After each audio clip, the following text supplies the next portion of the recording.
investigação sobre os financiamentos do Banco Nacional de Desenvolvimento Econômico e Social começou aqui na redação do Jornal da Record. Eu, o repórter Lúcio Sturmi e os cinegrafistas Edgar Luqueta e Gilson Fred formamos as duas equipes de apuração.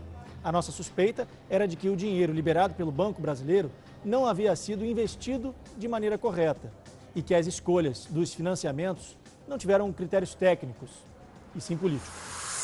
De 2003 a 2015, o banco financiou quase 14 bilhões e meio de dólares para as principais empreiteiras brasileiras realizarem obras no exterior. Os governos dos ex-presidentes Lula e Dilma Rousseff foram bastante generosos com os amigos estrangeiros. As obras criaram empregos lá fora, ajudaram governos a se promover e ainda financiaram campanhas de vários políticos.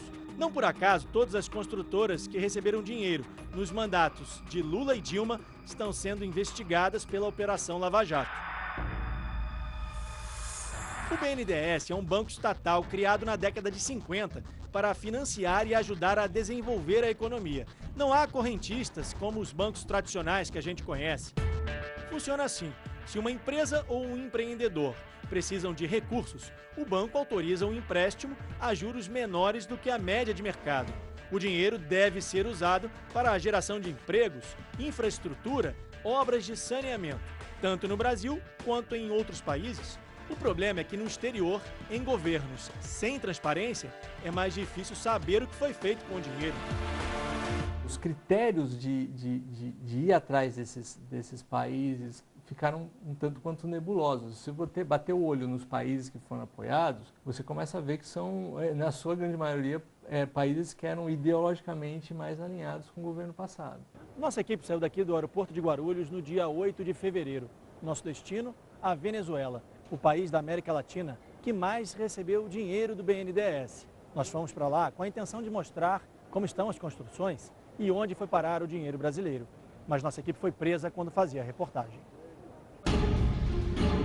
A polícia política da Venezuela impõe uma ditadura para quem faz oposição ao governo e confiscou quase todas as imagens. Mesmo assim, vamos mostrar as investigações sobre as empreiteiras brasileiras financiadas pelo BNDES e suspeitas de corrupção. Das 10 construções mais caras feitas no exterior, 4 estão na Venezuela. As obras financiadas pelo BNDES somam 10 bilhões de reais.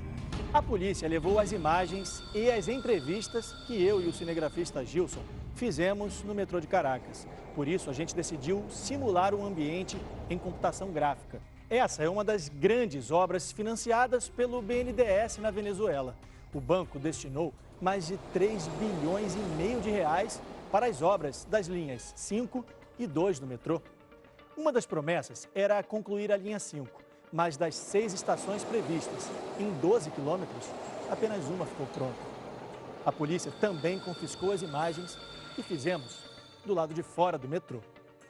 Inclusive a entrevista de um deputado da oposição, mas regravamos, desta vez pela internet. Juan Guaidó acredita que a amizade entre Lula e o então presidente Hugo Chávez foi fundamental para a liberação de crédito para as obras.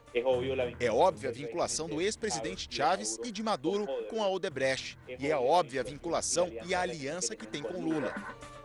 Há suspeitas de que a Odebrecht, a pedido do ex-presidente Lula, tenha financiado as campanhas políticas de Hugo Chávez. As empreiteiras brasileiras também tiveram outro bom motivo para trabalhar no país vizinho. E assim como nas linhas do metrô, mais uma vez, não foi preciso participar de um processo de licitação. O dinheiro liberado sem restrições pelo ex-presidente Lula, por meio do BNDES, facilitava a relação entre os dois países. A Venezuela nem precisou oferecer garantia de pagamento dos empréstimos. Veja só, no interior do país foi construída uma das obras mais caras financiadas pelo BNDES fora do Brasil.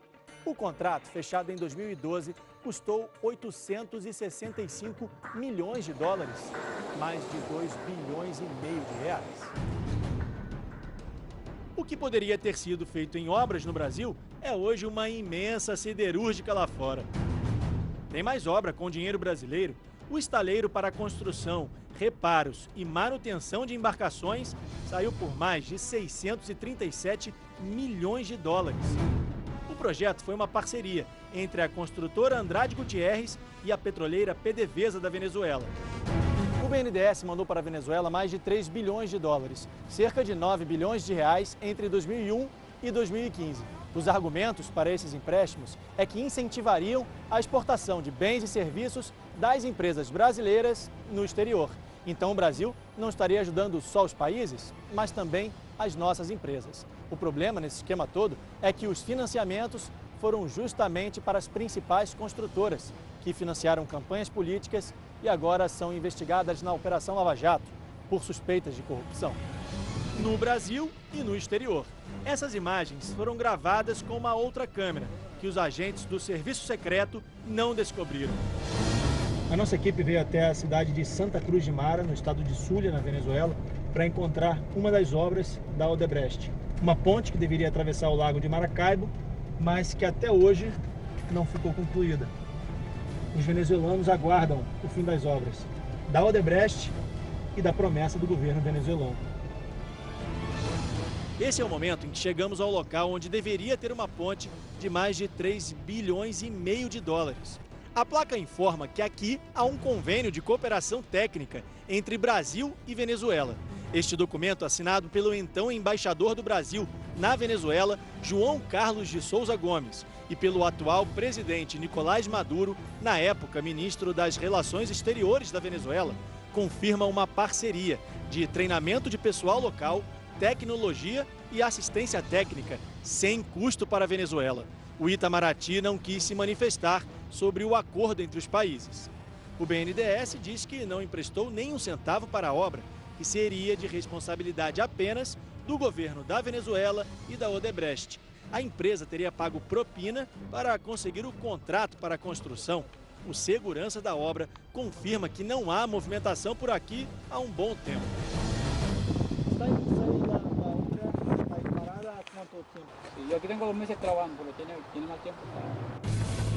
Logo depois de gravarmos essas imagens, fomos presos, acusados de terrorismo. Mercedes, da ONG Transparência Venezuela, que luta para divulgar as contas do governo, acompanha as obras desde o início. São obras que deveriam ter terminado há 10 anos, há 16 anos e agora estão sendo prorrogadas. Ela acredita que o esquema de corrupção das empreiteiras brasileiras se repetiu na Venezuela. Se elas financiaram partidos políticos no Brasil, isso não seria diferente no país vizinho. Pode-se supor que parte desse dinheiro foi revertido para a política eleitoral. Mas não temos certeza. Isso faz parte das investigações, mas isso é um modelo de negócio da Odebrecht. E se era assim no Brasil e em outros países, o mais provável é que tenha ocorrido o mesmo aqui. Nós tentamos, mas nenhum representante do BNDES quis gravar a entrevista. Eles aceitaram receber as nossas perguntas por e-mail. Será que o banco vai pedir indenização para as empresas que usaram o dinheiro brasileiro para pagar propina? A resposta é que o banco não divulga detalhes do fluxo financeiro ou do saldo devedor de operações individuais, por estarem protegidas por sigilo bancário, embora o dinheiro seja público. Na Venezuela, o BNDES financiou 9 obras em empréstimos de mais de 3 bilhões de dólares, mais de 10 bilhões de reais entre 2001 e 2015. Na construção de um hospital com 160 leitos, 12 UTIs, pronto-socorro e todas as demais estruturas, é preciso desembolsar 30 milhões de reais. Para colocar em funcionamento, mais 32 milhões de reais por ano. Veja que seria possível construir 300 hospitais e, pelos próximos 31 anos, pagar todas as despesas para manter as unidades funcionando, atendendo cerca de 600 pacientes por dia. Perdem os brasileiros e também os venezuelanos. Um caso de corrupção em 1, 2 ou 3 países se converteu em um caso regional que afetou todo o continente.